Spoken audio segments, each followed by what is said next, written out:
Right, well, we're talking about Jesuits, monarchy. Everybody wants somebody to be the master of somebody. I say it's an oligarchy.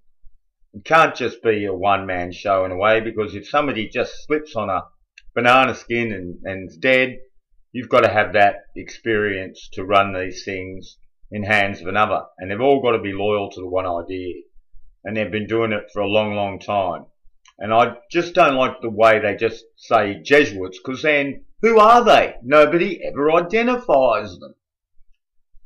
And when you think about something like the Jesuits, it's an order, right? Common people join these things.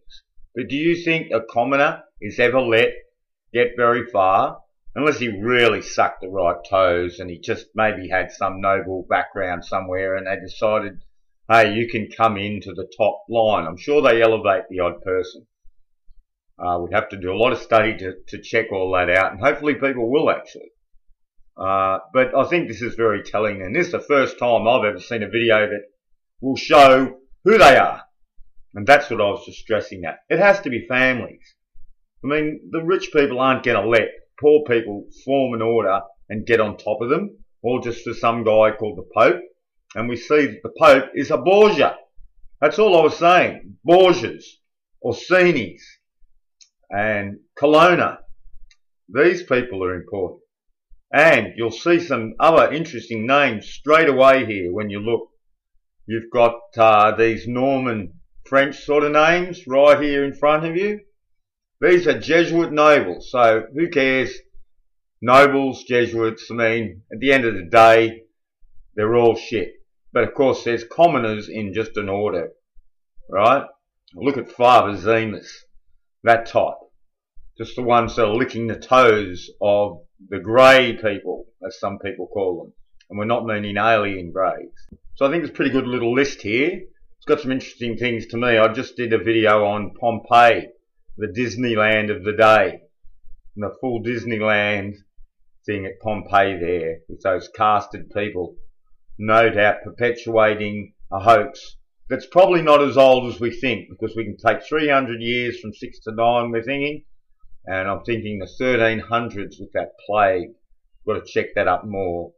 I think history that we know, it's not very good before 1000, and not that good before 1500. And it's not that good between 1500 and 2000, I might add, but somewhat better just because of more documents and at least the chronology. You know, we know different things just from the buildings they left and the paintings. I mean, it would be an impossible job to nearly recreate the period past the 1500s as easy. Not saying that some, I mean, plenty of hoaxes, plenty of things that aren't reported accurately. But I just reckon that the chronology would improve. Anyway, that can be debated. It's all just a debate. Keep it friendly. Alright, look at these people here.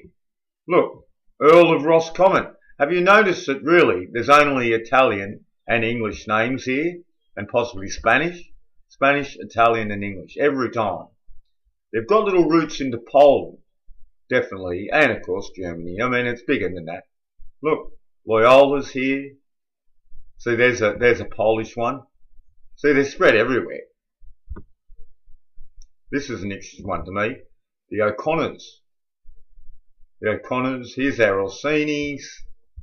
They're all here. Here's a good list anyway. I don't reckon this is fully complete either. But look, here's one of the places I've always highlighted. Here's where the Olympic Games came from. Shrewsbury. So anyway, that might clear it up for everyone. Here is a really good list of what they call Jesuit nobles. Right, and here's the right names as far as I can see on here.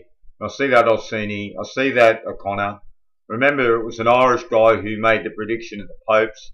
It's all their little plan. They wrote all the text. They gave you everything you knew, and now people argue all about it. I'm just stepped right out of this argument scene. But I just wanted to throw this up because I think this is a very telling list.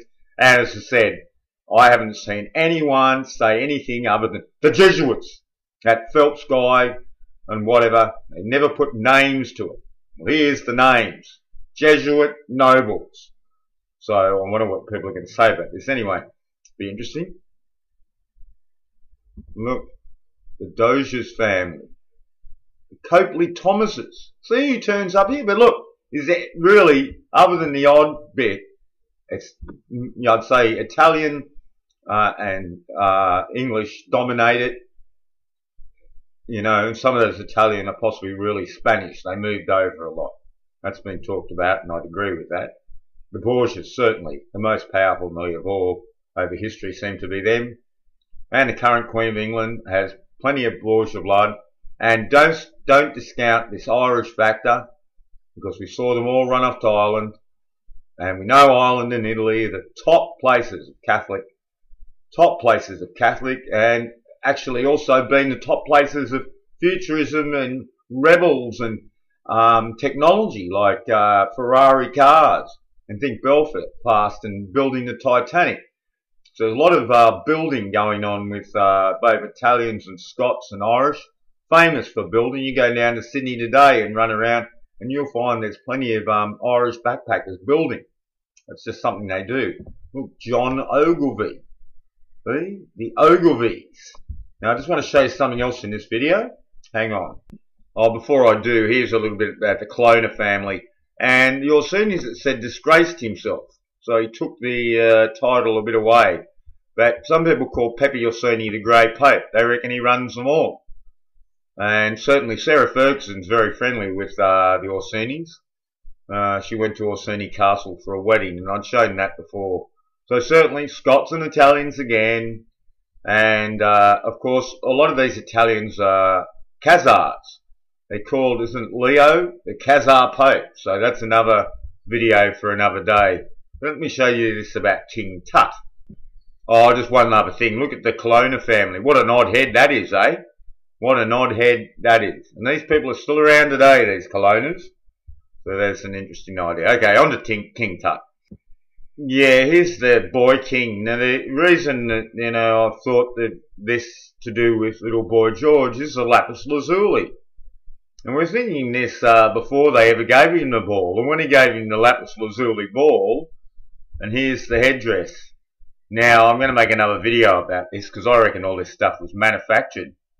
There's really good evidence in that, just in one thing, how this Pettigrew guy made one for the Duke of Hamilton.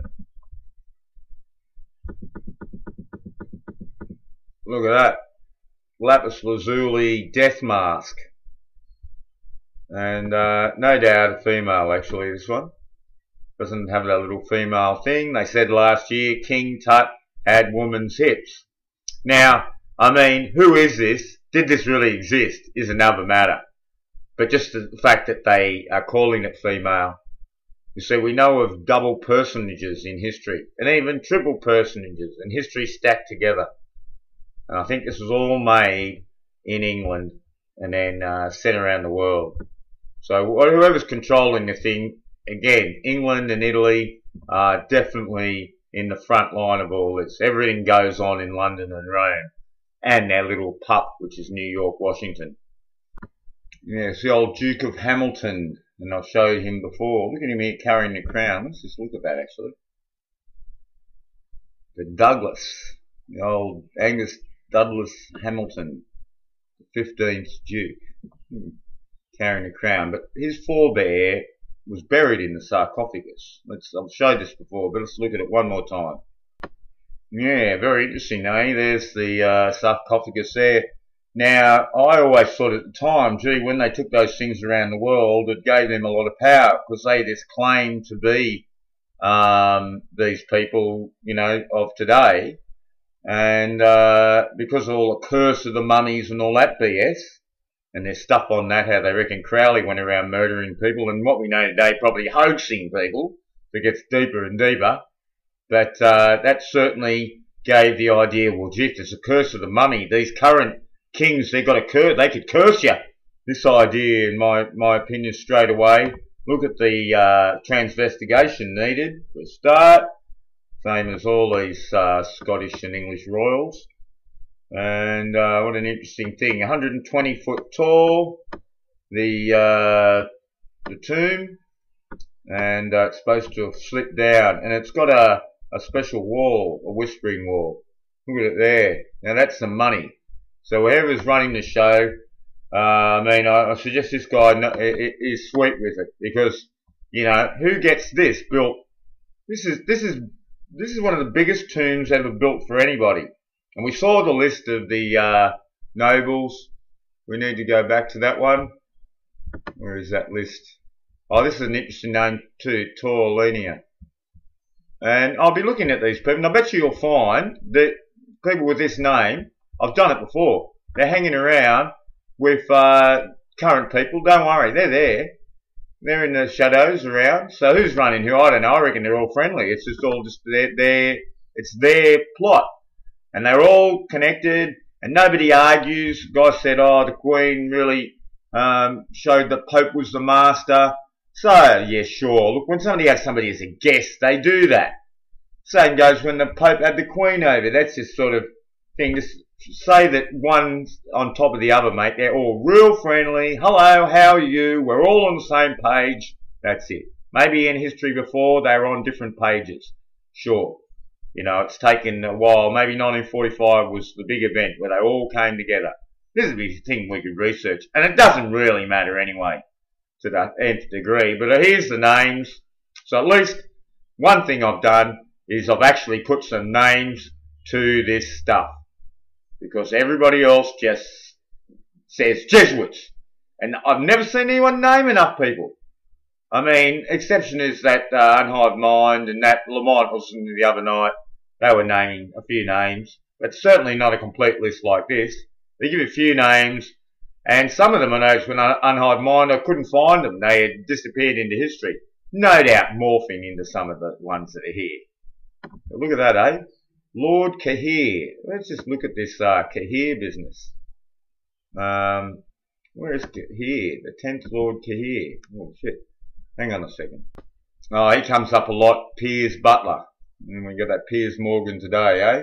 Back to 1596. Let's see some images of Lord Cahir. Oh, God, what a sight. What a sight. Looks like Loyola, doesn't it?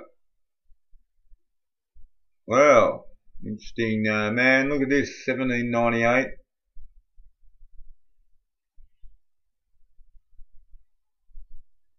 There you go, eh? The Cahirs. There's a lot of different players in this, isn't there? And I bet there's some of these are lurking about today. This one sticks up to the black man ideas that you see. Oh, no. Oh, what's this? This is something to do. Oh, yeah, I've heard of that story before. The black man was the thing. Now, that's a bit of an interesting story, isn't it? There's some weird stories go on. All part of the ritual. No doubt.